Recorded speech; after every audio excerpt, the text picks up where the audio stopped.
말씀입니다. 우리 하나님 말씀 사랑하는 마음으로 우리 함께 읽고 우리 찬양 우리 한 곡 불러봤으면 좋겠습니다. 함께 읽겠습니다. 사무엘이 이르되 여호와께서 번제와 다른 제사를 그의 목소리를 청종하는 것을 좋아하심같이 좋아하시겠나이까. 순종이 제사보다 낫고 듣는 것이 순양의 기름보다 나으니. 아멘. 예, 우리 지금 우리가 주님 안에 하나가 돼. 이 찬양이 참 오래된 찬양인데 우리 오늘 설교와 좀 이렇게 맞는 것 같아서 함께 불렀으면 좋겠습니다.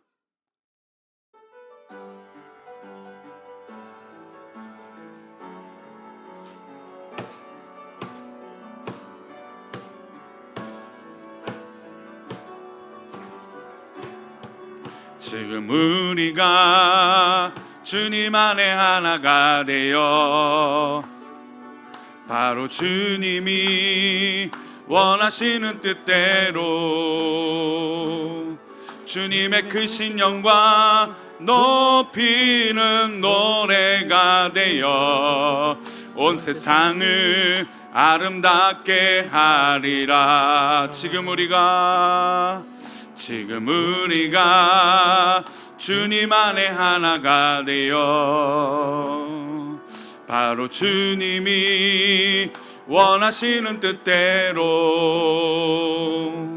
주님의 크신 영광 높이는 노래가 되어 온 세상을 아름답게 하리라. 우리 모두가 주를 노래하는 아름다운 소리로 하나가 되어 바로 이곳을 더욱 아름답게 하리라. 우리 모두가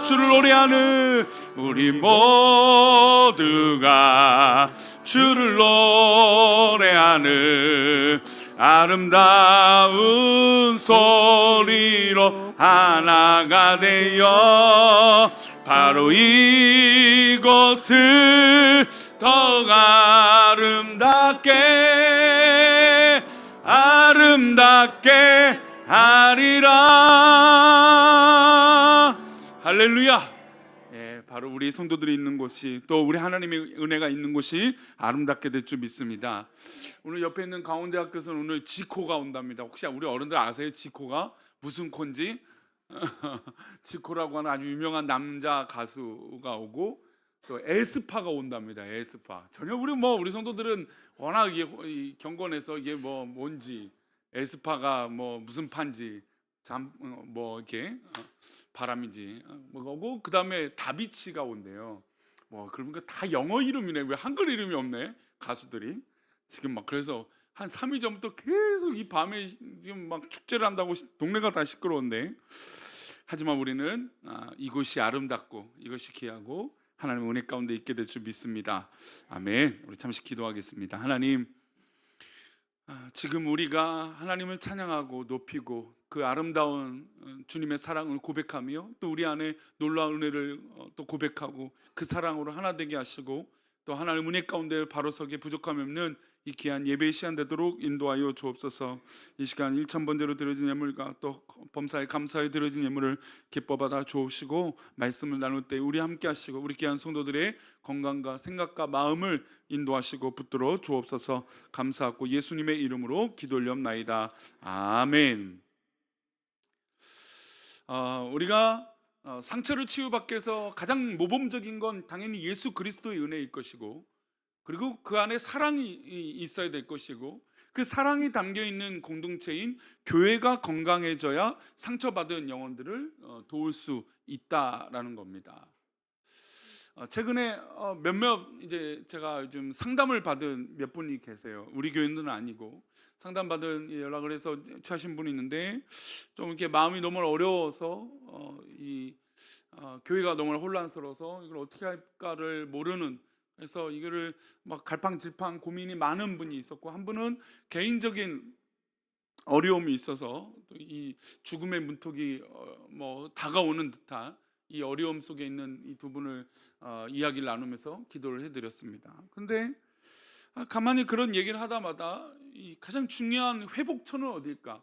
뭐 우리는 아프면 병원을 가고 건강이 신호가 안 좋으면 당연히 의사를 만나고 약의 처방을 받겠죠. 또 아니면 뭐 좋은 상담가를 만나서 상담을 받을 것입니다. 근데 이런 얘기를 하면 할수록 우리를 고치시고 인도하시는 것은 과연 무엇일까라는 것, 무엇일까요?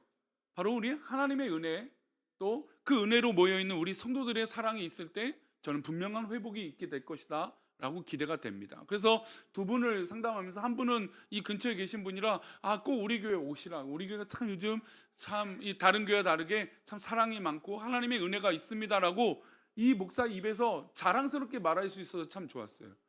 사실은 저도 이제 부교육자 때나 뭐 어렸을 때 성도 생활할 때 그런 얘기들을 많이 했어요.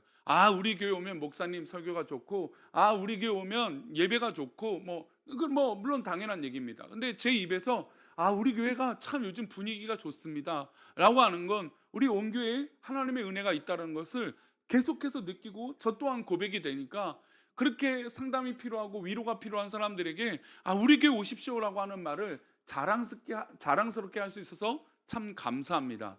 할렐루야. 그래요, 맞아요.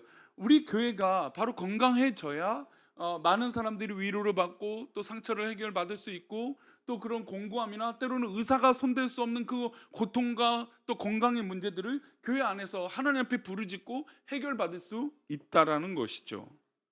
그래서 교회가 더 건강해져야 됩니다. 오늘 우리 금요기도에 오신 우리 성도님들은 정말 우리 교회가 어떻게 하면 더 건강해질 것인가, 지금보다 더 건강해지는 모습이 무엇이 필요한가, 또 내 신앙은 얼마나 어떻게 하면 더 건강해질 수 있는가라고 하는 이 건강한 이 고민들이 있기를 축원합니다. 교회가 건강해지기 위해서 다양한 것을 할 수 있겠죠.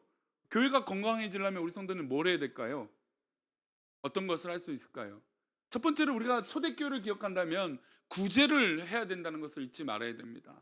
어려운 사람들을 도와야죠. 성경의 말씀 그대로 옮긴다면 고아, 과부와 어려운 사람들, 죄인들, 우리 주님께서는 그런 사람들을 만나셨으니까 그 사랑을 이어받은 초대교회가 교회 안에 오는 이 성도들을 돌보기 시작했다라는 겁니다. 그래서 초대교회의 직분을 처음 세우게 되죠. 일곱 집사님을 세우게 됩니다. 그 일곱 집사님이 교회 안에서 역할했던 건 뭘까요? 사도들이 이 목회와 설교에 전념할 수 있도록 일곱 집사님들이 그 교회 안에 공평하고 또 이게 모든 사람들을 돌볼 수 있도록 그 직분을 위해서 일곱 집사님을 세우게 됩니다. 그래서 그 역할들을 감당하게 되죠. 구제를 위한 것이었어요. 그러니까 교회 안에 어려운 사람들이 있다라는 것은, 그것은 부끄러운 것이 아닙니다.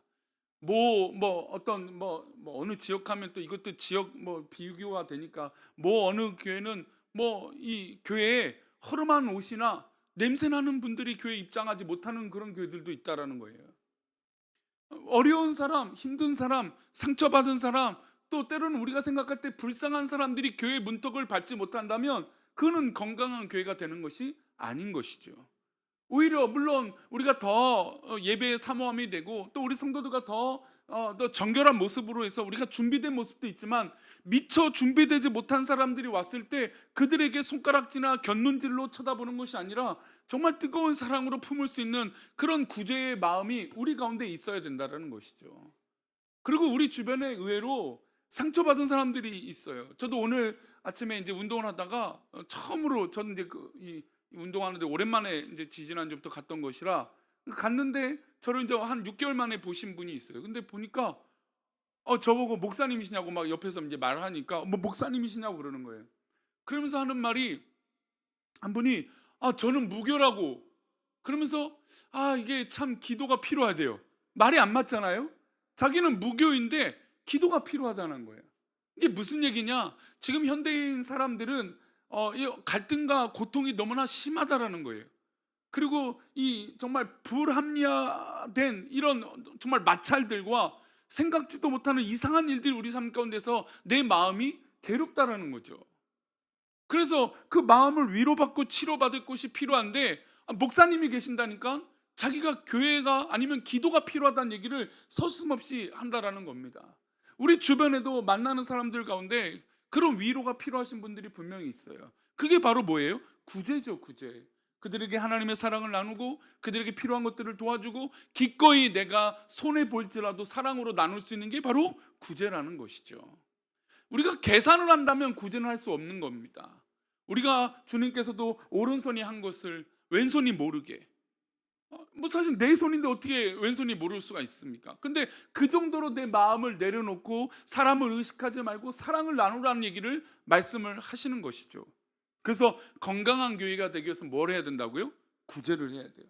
어려운 사람들을 돕고, 그리고 어려운 사람들이 왔을 때 기꺼이 품을 수 있는 공동체. 요즘 이제 우리 교회에 아이들이 많다 보니까 아이들이 성향들이 참 달라요.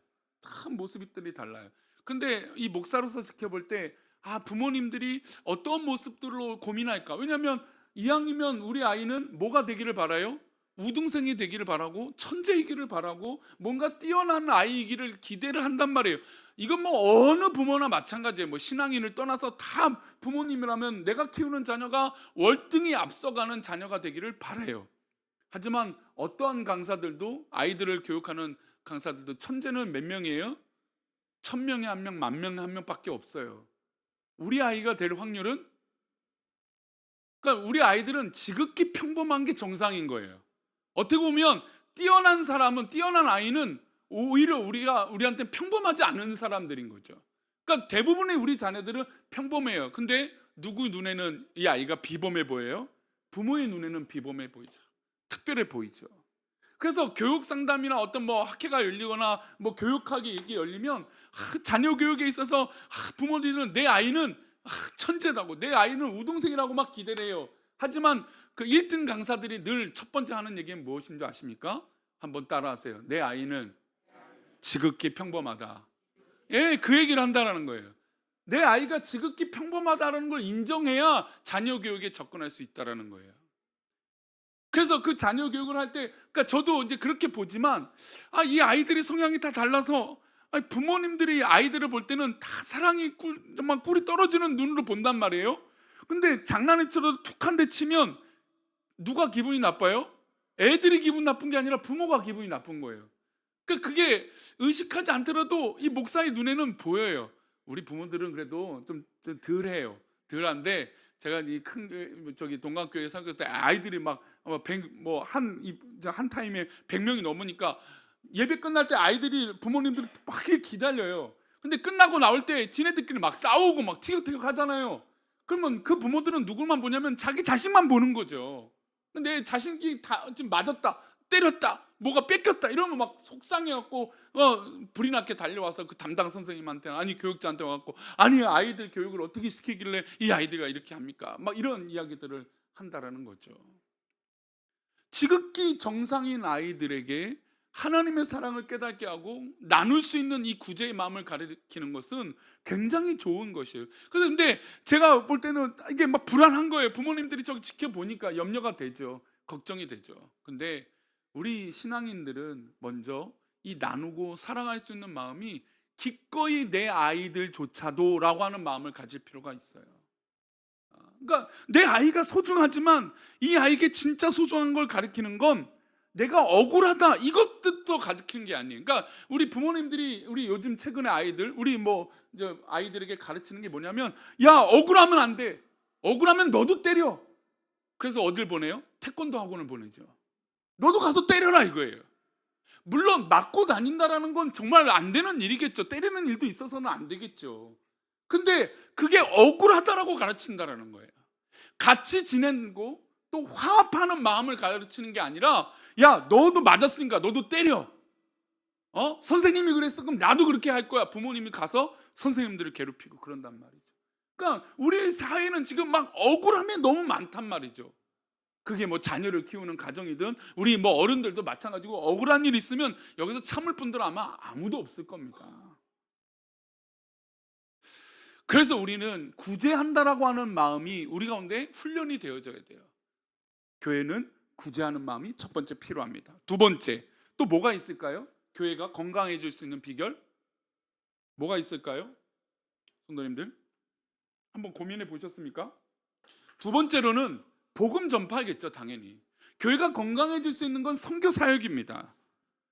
아직 우리 교회가 선교사님이나 선교 복음을 위해서 사역하는 것은 사실 재정에 비해서 많지는 않습니다. 물론 최선을 다하고는 있죠. 그러나 아직 제 마음엔 좀 부족합니다. 왜냐하면 우리 교회가 조금 형편이 또 사역이 또 건강해지면 정말 우리가 파송하는 선교사님, 그러니까 우리 교회에서 훈련되어지고 우리 교회에서 자라서 그 사람이 선교를 나간다. 그러면 우리 교회가 온 성도들이 그 아이를 위해서 선교를 돕고 후원하고 선교사로 파송하고 이런 은혜가 있으면 참 좋아요. 지금 우리 교회 그 선교 편지 이제 지부티 선교사님 보낸 것도 있지만 올해 그 교회 청년이 그 모교회 청년이 그 선교사로 도우러고 온 거예요. 1년 동안. 1년 동안 뭐 어학연수도 본인이 이제 공부하기 위함에도 하겠지만 그렇게 간 거예요. 가서 선교사님을 돕고 하는 거예요. 그러니 교회에서 뭐 하겠어요? 도와주는 거죠. 가서 선교사님 잘 도우라고 후원하는 거죠. 그 학생은 외국에 대한 경험도 하고 언어도 배우게 될 것이고 또 그 선교사님들 도우니까 제가 볼 때는 좀 어려운 친구긴 하지만 그래도 그런 일이 참 귀하다라는 걸 느껴요. 그러니 우리 교회 우리 성도들의 자녀들 중에 내가 복음을 위해서 훈련받겠습니다, 선교사가 되보겠습니다, 목회자가 되겠습니다라고 했을 때 온 교회가 박수 쳐주고 응원해주고 만약에 도울 일 있으면 도울 수 있다는 건 굉장히 뜻깊은 일이라는 거죠. 왜냐하면 우리 공동의 기도 제목이 생기는 것이니까. 교회가 복음을 위해 힘쓰는 것이 당연히 중요한 일이고 건강해질 수 있는 비결입니다. 얼마 전에 만난 선교사님도 아프리카에 학교를 세우고 병원을 세운다는 일을 하고 있다고 합니다. 그래서 그 사역을 하면서 자기를 돕고 있는 사람들이 기도하고 또 후원하고 그런 소식들을 들을 때마다 얼마나 기쁘고 감사하냐고 얘기를 합니다. 그렇죠. 우리가 선교사님들, 우리가 지금 뭐 몇 교회 몇 선교사님을 적은 금액으로 좀 돕고 있고 또 우리 서인성 목사님도 돕고 있고 박기환 목사님 지난주 오셔서도 돕기도 있습니다. 그런데 그 금액으로 그분들에게 힘이 될 수 있다면 얼마나 큰 건가요? 이거 굉장히 놀라운 일이에요. 왜냐하면 우리 한국 사회도 이런 선교사님들이 계셨기 때문에 지금 우리 한국교회가 유지되는 거 아니겠습니까? 한국교회 초대 상황은 흥성대원군이라고 하는 이 우리가 잘 알다시피 딱 떠올리면 뭐죠? 세국정책, 나라를 막은 거죠. 외국인들이 들어오지 못하게 막았습니다.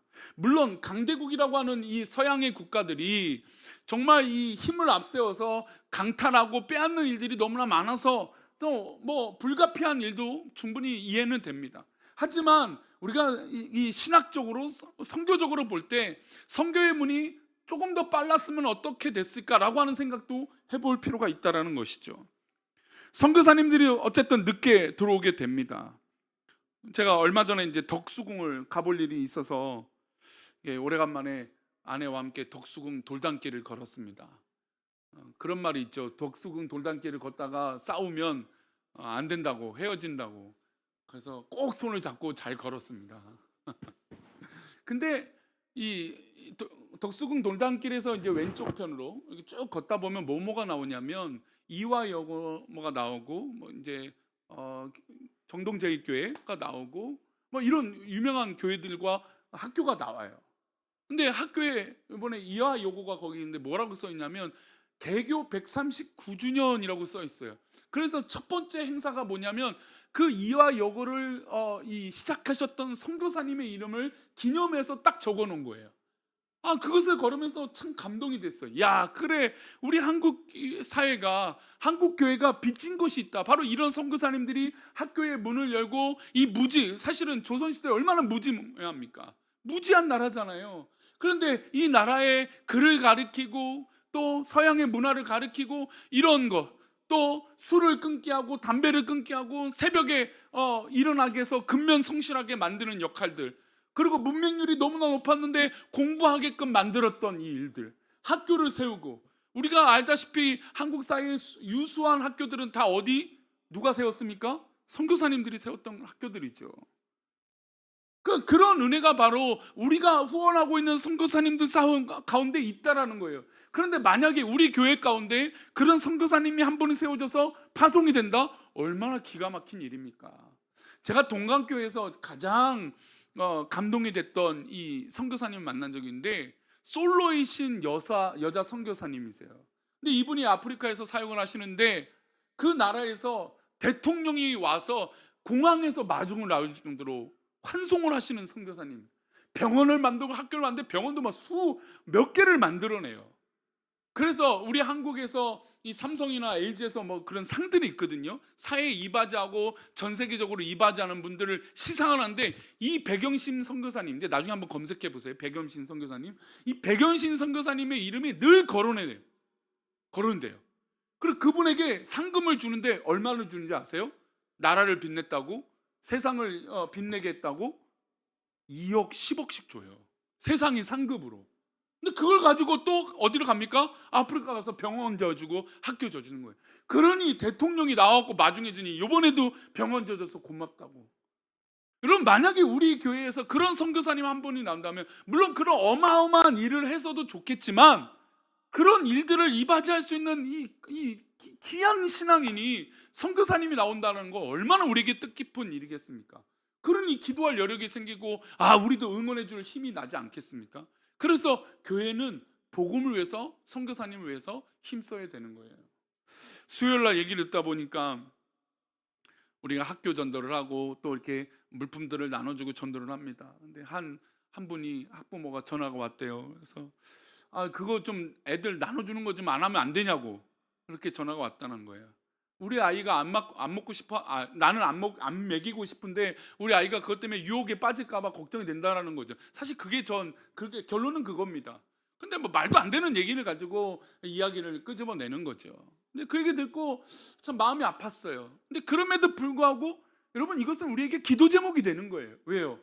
세상 사람들이 그만큼 이제 강팍한 마음들이 많으니까 좋은 것으로 받아들이지 못하고, 조금이라도 우리 아이들 뭐에만 조금만 신경 쓰면 우리 아이가 상처받았다고, 우리 부모가 기분이 나쁘다고 이런단 말이죠. 그러니까 우리가 그 마음들을 녹일 수 있는 복음의 전파들을 교회가 속히 해야 되는 겁니다. 자, 두 가지 얘기 드렸어요. 교회가 건강해지는데 첫 번째 뭐라고요? 구제를 하는 거예요. 두 번째는 뭘까요? 복음을 전하는 이 선교의 사명을 우리가 당연히 감당하는 거예요. 그 열매들은 우리가 맺는 거 아니에요. 우리 초대교회, 우리 한국 사회에 이 초대 선교사님들이 왔을 때부터 막 어마어마한 일들을 했습니까? 아니잖아요. 언더우드 선교사님은 편지 가운데, 하나님, 내가 지금 아무것도 안 보입니다 그랬어요. 아무것도. 도무지 이 조선 사람들을 이해할 수도 없고 좀 이끌어 나가는데 너무나 힘듭니다. 그러니까 열매가 안 맞춰지고 너무나 힘들었던 거죠. 그런데 지금 이 선교사님들의 이 노력이 어떻게 됐습니까? 지금 100여 년이 지나고 얼마나 많은 열매들이 맺혀져 있습니까? 그러니 우리가 복음을 전파하고 오늘도 씨앗을 뿌리는 건 하나님이 하실 거니까 걱정하지 마시고 복음을 전파할 필요가 있습니다. 자, 그러면 이 두 가지를 가지고 교회가 이루어지기 위해서 성도들에게는 과연 뭘 필요할까요? 그러면 자, 구제하고 선교를 해야 돼요? 복음을 전파해야 돼요? 그럼 성도님들은 뭘 해야 될까요? 헌금을 많이 하시겠습니까? 많이 하시겠습니까? 또 다른 일들을 많이 하시겠습니까? 아니죠. 우리에겐 뭘까요? 물론 기도도, 찬양도, 예배도 잘 드려야죠. 무엇보다 우리에게 뭐가 있어야 될까요? 믿음이 있어야죠. 믿음이 있는 상태로 구제를 해야죠. 믿음이 있는 상태로 선교를 해야죠. 믿음이 있는 상태로 기도를 하고, 믿음이 있어야 찬양을 하고, 믿음이 있어야 제대로 예배를 드리고, 믿음이 있어야 헌금도 하는 거예요. 그렇지 않습니까? 그래서 제가 2주 전에 설교 때 이 믿음이라고 하는 이야기를 그래서 시작한 거예요. 건강한 교회가 되기 위해서, 건강한 공동체가 되기 위해서, 건강한 성도가 되기 위해선 믿음이 없이는 안 된다는 겁니다. 특별히 건강한 믿음은 순종의 모습 속에 있어요. 한번 따라할까요? 건강한 믿음은 순종으로부터 시작한다. 그러니까 왜 건강한 믿음은 순종이라고 얘기할까요? 자, 보세요. 믿음이라는 건 순종이라고 연결시킬 수 있는데, 우리가 이해가 돼야만 행동을 합니다. 그렇죠? 우리가 뭔가를 해야 돼요. 뭔가를 옮겨야 돼요. 내가 이걸 옮겨야지. 이게 좀 지저분하니까 치워야지. 이해가 돼야 행동을 합니다. 이해가 없이는 행동할 수 없죠. 이해 없이 행동한다면 아무 생각 없이 그냥 몸에 이끌려서 행동하는 것뿐이죠. 이해가 돼야 돼요. 뭔가 지저분하다, 뭐가 깨끗이 해야 된다, 아니 뭔가 도와야 된다. 이해가 돼야 행동이에요. 근데 믿음은 이해라고 하는 단어와 같습니까? 반대말입니까? 반대말이죠. 믿음은 이해되어서 믿는 게 아니죠. 믿음이라는 건 이해가 됐기 때문에 믿는 게 아니에요. 믿음이 뭐 때문에 생긴다고요? 순종이라니까요. 그래서 우리가 이해돼서 믿는 게 아니라 그건 나중에 문제예요. 하나님께서 우리에게 깨닫게 해주실 것은 나중에 문제예요. 그러나 지금의 문제는 내가 하나님 말씀을 순종하느냐 안 하느냐, 이 차이가 가장 큰 믿음의 기준이 된다는 거예요. 그래서 믿음은 순종이라고 말할 수 있습니다. 사무엘 선지자는 사울에게 요구한 것은 다른 것이 아니었습니다. 믿음 안에서 제발 순종해라. 믿음은 순종이다. 당신이 왕이 된 것은 하나님 앞에 순종하기 위함이다 라고 이야기를 하는 것이죠. 우리 그런 의미로 우리 사무엘상 15장 22절을 다시 한번 읽어보겠습니다. 함께 읽겠습니다.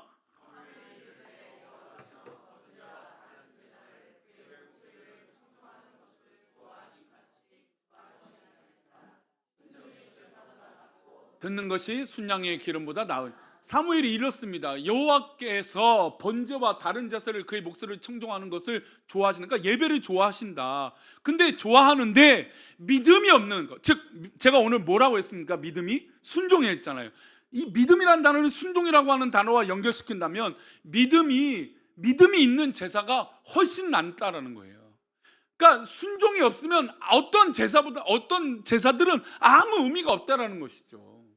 이야기를 왜 했습니까? 사무엘이 왜 사울왕에게 이야기를 했습니까? 사울왕에게 사무엘이 하나님 말씀을 전했습니다. 아말렉과 전쟁을 해야 되는데 이 전쟁에서 분명히 하나님께서 이기게 해주실 것이다. 그런데 이기는데 거기서 가지고 오는 물건들이나 모든 사람들은 하나님 말씀 가운데 진멸하라, 즉 심판하라라고 말씀을 전해줍니다.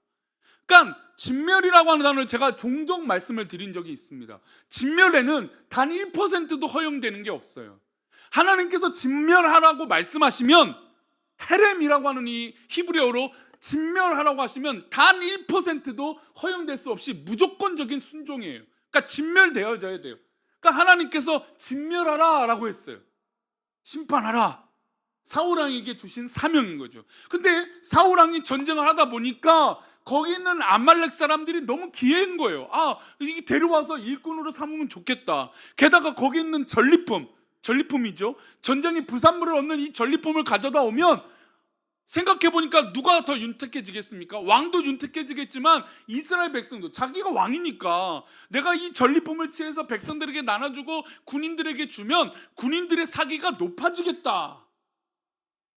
여러분, 이게 뭘까요? 이해죠. 이해.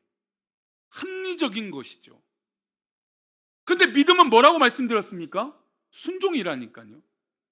여기서 지금 사무엘은 사울왕에게 이해로 말씀한 게 아니에요. 하나님 말씀대로 순종하라, 즉 진멸해라. 이해가 되진 않지만 하나님 말씀 그대로를 순종하라고 강조했던 거예요. 그래서 그 땅에 아말렉의 모든 사람들을 진멸하고 거기 있는 전리품도 다 불태우라고 했어요.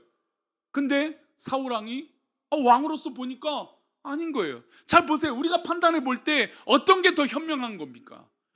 우리 성도님들이 만약에 왕으로서 전쟁에 나갔는데 전쟁에 이겼어요. 물론 우리는 늘 하나님 뜻 가운데 산다라고 생각을 해요. 하지만 현실적인 문제가 있잖아요.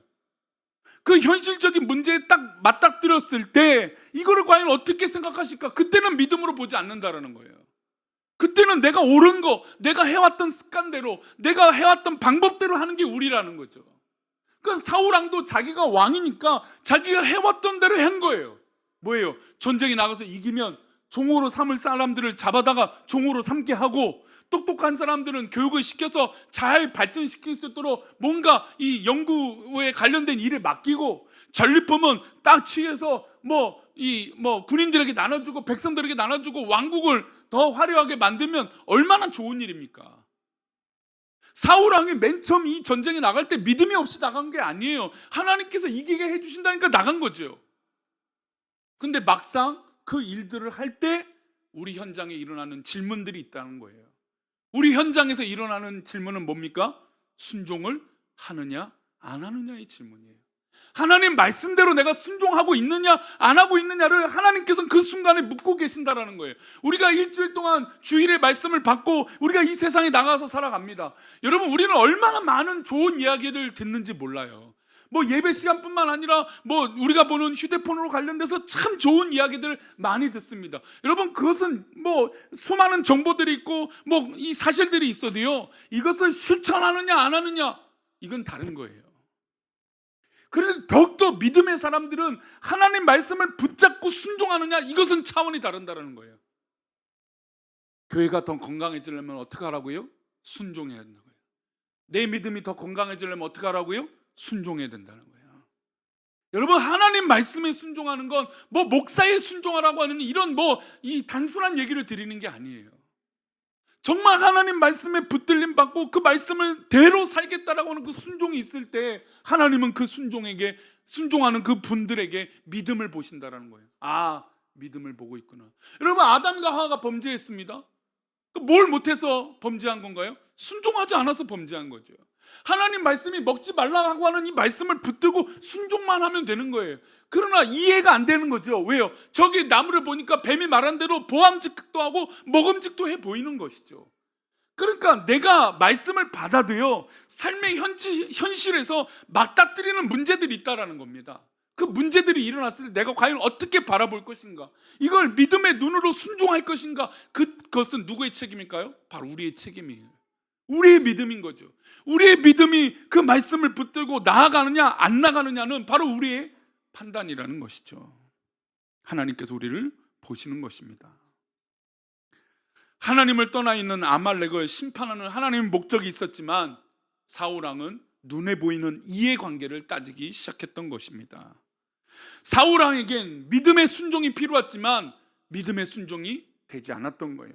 그래서 사무엘이 했던 말씀을 다시 한번 읽어봅시다. 사무엘상 15장 22절이요. 그 의미로 다시 읽어보세요. 시작. 사무엘이 이르되 여호와께서 번제와 다른 제사를 그의 목소리로 청종하는 것을 좋아하신 같이 좋아하시겠나이까. 순종이 제사보다 낫고 듣는 것이 순양의 기름보다. 그러니까 하나님 앞에 예배를 잘 드리는 것은 너무나 중요하다. 그런데 그 예배 가운데 하나님 말씀에 순종하고 하나님 말씀을 듣는 것은 또 다른 문제라는 것이에요. 우리가 아무리 교회를 수십 년을 다녀도요, 믿음 안에서 순종하지 못하면 열매를 맺을 수 없는 것이에요. 우리 교회가 건강한 교회가 되고 좋은 교회가 되기를 바라신다면 순종하는 성도들이 늘어날 때 건강한 성도가 되는 거예요. 왜냐하면 하나님은 그 믿음을 보시기 때문인 것이죠. 교회 안에서 순종하는 모습을 보여주시는 것이 인간적인 관계를 뛰어넘게 될 수 있습니다. 저 권사님, 우리 저 목사님, 저 장로님, 저 집사님, 저 성도님, 참 하나님 말씀에 순종을 잘 하시는구나. 여러분, 그 순종이라고 말할 때 목사님에게 순종하거나 이런 말 안 쓰는 건 잘못된 교회예요. 저분은 하나님 말씀에 순종하고 계시는군요. 이게 좋은 교회라는 거예요. 교회가 건강해지려면 하나님 말씀에 순종하는 성도들의 모습이 도전이 돼야 돼요. 저렇게 순종하고 저렇게 예배를 드리고 저렇게 붙들림 받으니까 참 귀합니다 라고 도전이 되는 것이죠. 그러면 이런 순종의 믿음은 어떻게 얻을 수 있을까요? 결국 언약 공동체가 건강해지는 것은 나의 바람이 아니라 누구의 바람이 이루어지는 것일까요? 하나님의 바람이 이루어져야 되겠죠. 그래서 믿음은 이렇게 얘기합니다. 히브리서 11장 1절이에요. 함께 읽겠습니다. 믿음은 그래서 히브리서는 믿음의 장인데 11장은 믿음은 이라고 시작하는데, 믿음은 바라는 것들의 실상이야. 우리가 그냥 바라는 것, 이 얘기를 하는 게 아니에요. 믿음은 누가 바라는 것들의 실상일까요? 하나님께서 바라는 것들의 실상이에요. 하나님의 말씀이 우리의 삶 가운데 실상이 되는 걸 보는 게 믿음이라는 거죠. 그러려면 어떻게 볼 수 있을까요? 순종해야 볼 수 있는 거예요. 하나님의 말씀이 내 삶 가운데 어떻게 일어나는지 도전해보고 헌신해보고 순종해보고 사역해봐야 깨달을 수 있는 거예요. 그러나 언제까지 내가 바라는 대로만 신앙이 되기를 바랍니까? 그건 순종이 아니죠. 여러분, 순종은 다른 사람에게 순종하는 거지 나한테 순종하는 겁니까? 아니잖아요. 그래서 이 믿음에 바라는 것들의 실상은 하나님께서 바라는 것들이 진짜 실제가 되는 것이라는 거예요. 그러면 보이지 않는 것들이 증거가 돼서 흔들리지 않는 믿음이 생긴다는 것입니다. 무엇을 시작할 때요? 순종이 시작될 때예요. 사랑하는 우리 금요교대 오신 분들, 우리 성도님들, 하나님께서 우리 성도님들을 사랑하십니다. 분명히 하나님께서 이끌어 주실 것이고 지금은 좀 어렵고 괴로울지라도 하나님께서 그 고난의 시간들을 분명히 이끌어 주실 것을 믿습니다. 즉 그 믿음으로 바로 서 있는 성도들을 하나님이 찾고 계신 거예요. 근데 그 믿음으로 서 있는 성도들은 뭐 할 때 이루어지기 시작한다고요? 순종할 때예요. 순종할 때. 저는 목사로서 물론 저도 기분 좋을 때는 우리 성도님들이 이 목사의 말을 신뢰해주고 순종한다라고 하는 느낌을 받을 때 저도 좋겠죠. 그런데 이 목사에게 가장 유혹은 나의 말을 듣느냐 하나님 말을 듣느냐의 유혹이에요. 우리 한국교회가 왜 어려워졌냐 말하면 사람의 말을 듣기 시작했기 때문에 어려워진 거라고 할 수 있는 거예요. 어느 교회에서 목사뿐만 아니라 뭐 유력한 성도가 무슨 말을 했다더라, 그럼 교회가 막 휘청거리는 거예요. 여러분, 그러면 어떻게 좋은 교회가 될 수 있겠습니까? 하나님 말씀을 듣고 하나님 말씀에 순종하고 하나님께서 바라시고 원하시는 것이 이 땅 가운데 이루어지는 것이 믿음이라는 것인데, 그 믿음의 삶이 우리 가운데 일어나야 되는 거 아니겠습니까? 우리가 바라는 것이 정말 믿음의 삶이 또 믿음의 실상이 되시기를 축원합니다. 그러면 이 믿음은 과연 어떻게 이루어질 수 있는가? 이제 이 다음의 설교인데요, 이 한 절을 한번 읽어보겠습니다. 요한복음 13장 34절이에요. 함께 읽겠습니다. 새 계명을 너희에게 주노니 서로 사랑하라. 내가 너희를 사랑한 것 같이 너희도 서로 사랑하라. 자, 보세요. 새 계명을 너희에게 주노니 서로 사랑하라. 서로 사랑하라. 얼마나 좋은 말씀이에요. 그런데 그 사랑의 비결이 나와요. 내가 너희를 사랑한 것 같이 라고 했어요. 그러면 예수님이 내가잖아요. 예수님이 너희를 사랑한 것 같이, 그러면 예수님이 사랑하시는 이 방법은 뭘까요? 예수님도 순종이에요. 예수님이 저 십자가에 대해서 순종하셨기 때문에 사랑으로 말씀하신 거죠. 요한복음은 이제 예수님이 곧 십자가에 달려 이 13장은 돌아가시는 게 이제 얼마 남지 않았는데 제자들이 너무나 불쌍해 보이는 거죠. 이 예수님이 이제 곧 떠나는데 제자들이 정말 바로 서지 못할 것이 뻔히 보이거든요. 어떤 제자는 예수님을 저주하고 부인할 것이고, 어떤 제자는 예수님을 팔아버릴 것이고, 어떤 제자들은 고향에 가서 자기 먹을 것을 위해서 살 거는 게 뻔히 알고 계셨어요. 그래서 예수님은 이들에게 제발 믿음으로 바로 서길 바라면서 너희들에게 무엇이 필요하냐면 사랑이 필요하다. 근데 그 사랑은 어디서부터 오냐? 내가 너희를 사랑한 것 같이라고 했어요. 그러면 이 내가 너희를 사랑한 것은 예수님이 뭘 하셨다는 겁니까? 십자가를 지신 주님의 순종을, 그 순종함으로 너희들도 사랑하라는 것이죠. 그래서 그 믿음이 귀한 거고, 그 믿음에 의한 순종이 귀한 것이고, 그 순종으로 인한 사랑의 열매가 중요한 것이죠. 여러분, 이렇게 사랑하면 교회가 건강해지지 말라고 해도 건강해지지 않겠습니까?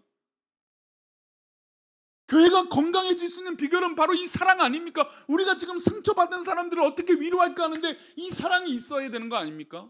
근데 이 사랑은 무엇이에요? 예수님이 우리를 위하여 달려 돌아가신 그 사랑이라.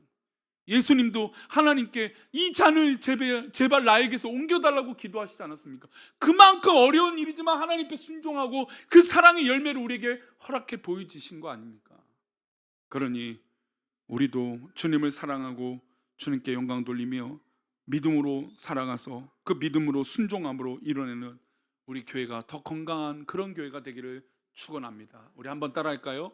우리의 기도로 교회가 건강해집시다. 그래요. 우리의 기도로 교회가 건강해지면, 자, 그러면 여기서 이제 마무리하면서 질문이, 교회가 건강해지면 누가 좋을까요? 내가 좋지요. 건강한 교회에 내가 있으면 얼마나 신납니까? 여러분, 한국교회 성도들이 가장 불안한 건 교회가 불안할까예요. 내가 다니고 있는 교회가 불안해질까 봐가 염려가 돼서. 그래서 별거 아닌데요, 꽂히면요, 야, 이거 우리 목사님 이상한 소리 하기 시작한다. 야, 우리 교회 이러면 안 된다. 왜요? 교회가 조금이라도 문제가 생기면 불안한 게 우리 성도들의 마음인 거예요. 그러니 교회가 건강해지는 건 나를 위해서도 되게 중요한 문제예요. 그러니 우리의 기도로 교회가 건강해질 수 있다면야, 여러분 100번 1000번이라도 교회를 위해서 해야죠. 기도해야죠. 그리고 목사를 위해서, 교육자들을 위해서, 우리 중직자들을 위해서, 성도들을 위해서 믿음에 사랑하는 공동체로, 믿음으로 순종하는 공동체로 서로에게 도전이 된다면 우리 교회가 더 하나님 기뻐하시는 분명한 좋은 교회가 될 줄 믿습니다. 할렐루야. 예, 우리 지금 우리가 주님 안에 하나가 되어 우리 함께 찬양해 봅시다.